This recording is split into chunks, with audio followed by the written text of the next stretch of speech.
Nothing to insert here, asks. Hi, Matt. Okay, once more into the britches. Yuck, yuck, yuck. Let's revisit Silverspoon. Number one was the absence of Cerebus' tone in the first two CBG episodes an oversight.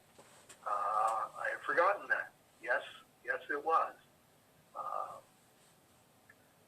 Two, did you provide CBG with proofs / film negatives?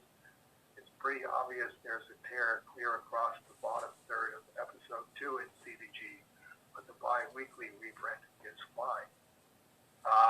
No, I actually sent them the original. That was at a time where it was expensive enough to, put these things on illustration board and mail them to somebody. Doing a PMT or doing film of it was no. I've got different priorities here for the money. So it actually took a while to get a couple of the originals back from Alan Light, who I think didn't quite understand. Just because Dave Sim mailed them to you and wants you to publish them in Comics Buyer's Guide, that doesn't mean that he wants you to have the original. The art, number 3, the art on these pages seems less refined, less fully developed, inked differently. Elaborate profusely, please. That's very true. That had more to do with the fact that I was discovering at the time exactly how difficult Hal Foster's Prince Valiant style is to do. One of those things that you look at it and go, okay, pretty basic textbook stuff, until you sit down and start trying to do Cerebus panels that look like Hal Foster panels. So yes, the first couple of pages, I was actually trying to do Hal Foster, and I'm not getting up from this drawing board until this page looks like as close as I can get to a Prince Valiant page. So somebody thumbing through the buyer's guide goes, hey, Prince Valiant, or no, it's not Prince Valiant, but what is it? And, got curious from that. And the further along I went, it was, I can't be putting in more time on the Comics Buyer's Guide strips than I am on actual Cerebus pages, which was something I didn't anticipate. It's like, okay, so it's another page that I have to do four of them in a month. Big deal. I'm doing 22 pages or 20 pages a month already.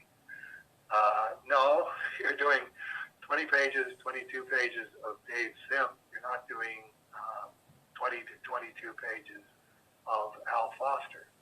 Same thing happened with Silverspoon's appearance in issue 52. It's like, in order to turn this into a plausible Hal Foster parody, I would have to be able to draw like Hal Foster, and this guy really knows how to draw. He doesn't fake anything. He doesn't use clever tricks to fool you into thinking that there's more detail there than there actually is. Every detail he puts in comes up exactly the way that it's supposed to. So that was certainly where I developed my reverence for Hal Foster as a comic creator, where it's one of those, just because you can see it doesn't mean that you can do it. I had the same experience doing the comic book Legal Defense Fund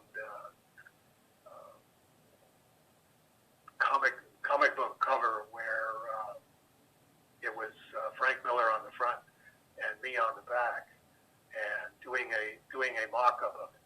So it's like, okay, well, I have to do something that looks like it was done by Frank Miller in his Sin City style, maybe his Ronin style.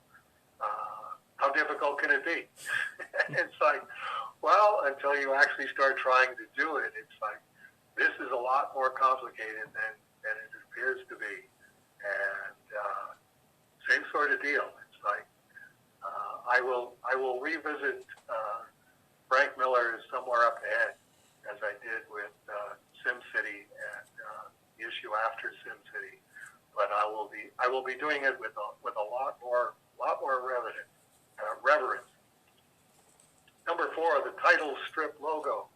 Was this cannibalized from design ideas you'd been working on? It's a clunker, so glad it wasn't used more often. Again, it was, I want this to look like a Prince Valiant logo, but with Cerebus instead. And once you start unpacking the Prince Valiant logo and going, okay, what's an easy way to do this? There isn't an easy way to do this. That's why it looks so good, because there's a lot of work put into it with the idea that this isn't going to get revisited. This is the Prince Valiant logo, and this will be used in perpetuity, because